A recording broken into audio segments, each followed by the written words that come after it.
Hey guys, welcome back to my channel. I hope you guys are having a wonderful day. In today's video, I'll be going over free fall. So without any more talking, let's just get started.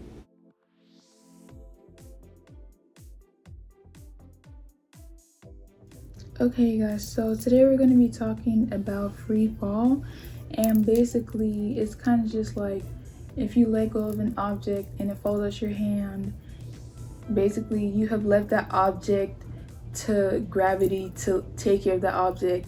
So gravity is going to pull it down and it's going to reach the surface of the earth. So basically free fall is when an object moves downward or it falls. So basically it falls only as a result of gravity. So there is no air resistant affecting it. You're not touching it and like making it go faster. You're literally just letting go of the object and letting gravity take control of it. And when an object is in free fall, we ignore air resistance. In other words, we treat it as if it's in a vacuum. So basically like it's in space and there is no air resistance affecting how fast it falls and messing with gravity and stuff. And all objects fall to earth with a constant acceleration, no matter what the mass of the object, whether it is dropped or thrown. Okay, so let me explain this. Had a coin. Let's all just pretend that this is a coin. So let's say like a dime. And you had a big dictionary, right? So a dictionary is a pretty big book.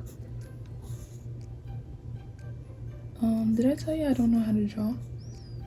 Yeah, I don't know how to draw. That's not even at this point.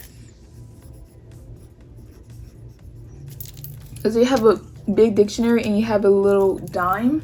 So normally people would be like, or the conception or the, I don't really know how to put the word, but this misguiding theory is that the book would fall faster than the coin because the mass is greater. But when it comes to free fall, it doesn't matter how heavy the object is or how much higher the mass is compared to the other one. Once you let go and you let gravity do its job, they're both gonna drop at the same time. And honestly, I can't lie, I used to think the bigger objects would drop first, but now I know better. So it doesn't matter what the mass is, as long as you drop it and let gravity do its work and no air resistance, nothing, then it's gonna drop at the same rate,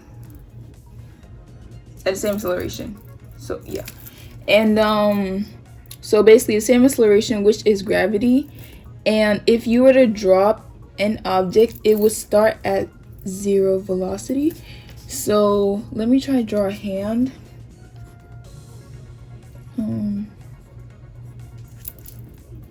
Imagine that's a hand and they're holding a basketball. I don't even remember what a basketball looks like, but they're holding a basketball and they drop it, so they just let go. So it's gonna start at a 0 velocity because it's starting at rest. 0 velocity means it is at rest. So when you let go of it, you're not like tossing around or anything. You literally just hold it in your hands and you drop it. So it's starting at 0 velocity because it's at rest in your hands till you let it go. So it'll be at 0 velocity. But if you were to throw an object, you're adding force to it.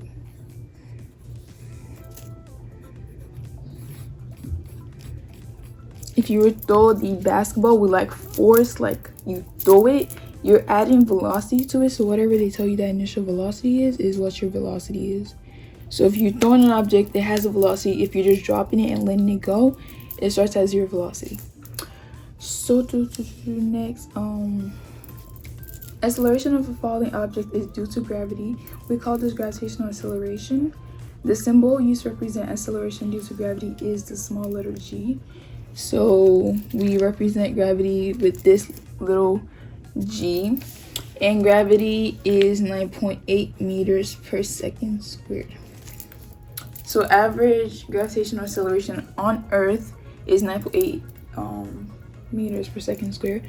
And the reason why they put on Earth is because different planets have different gravities and stuff. And that's it for my notes actually. So let's just I'm gonna do 2 practice problems, and that will be it for free fall. It's a pretty easy and quick topic as long as you understand it, of course. So okay, so for the practice problems, it says a construction worker accidentally drops a brick from a high school scaffold, and I have no idea what that means. But A says, what is the velocity of the brick after 4 seconds?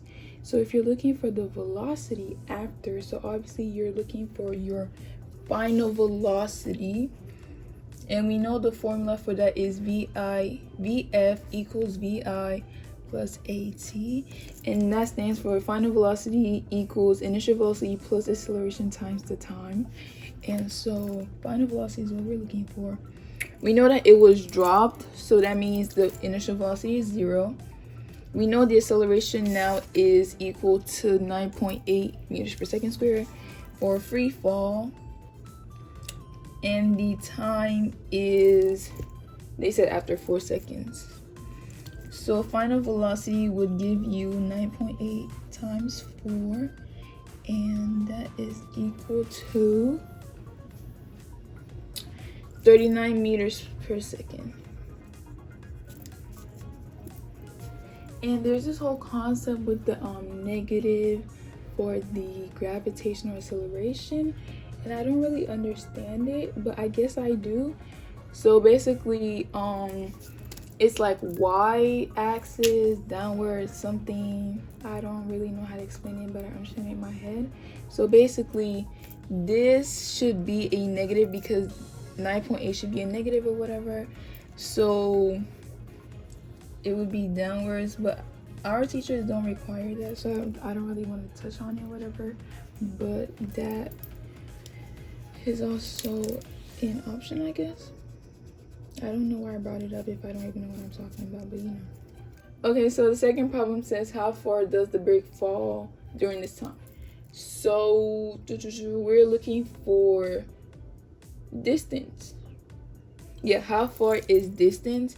And distance is, the formula for distance is velocity, initial velocity plus 1/2 times AT squared. I'm pretty sure that's what initial velocity, I'm pretty sure that's what distance, the formula for distance is. So distance, we know that the initial velocity is going to be 0 because if you drop it out your hand, it's 0 plus 1/2 times acceleration, which we now know is 9.8, times the time they said after, it's still 4 seconds, squared. Okay, so distance is equal to 1/2 9.8 times 16, because 1/2 9.8 times 8.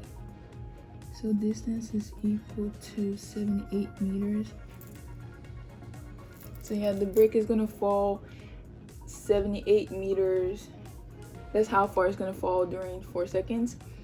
And it is going to be moving at 30, the final velocity is going to be 39 meters per second.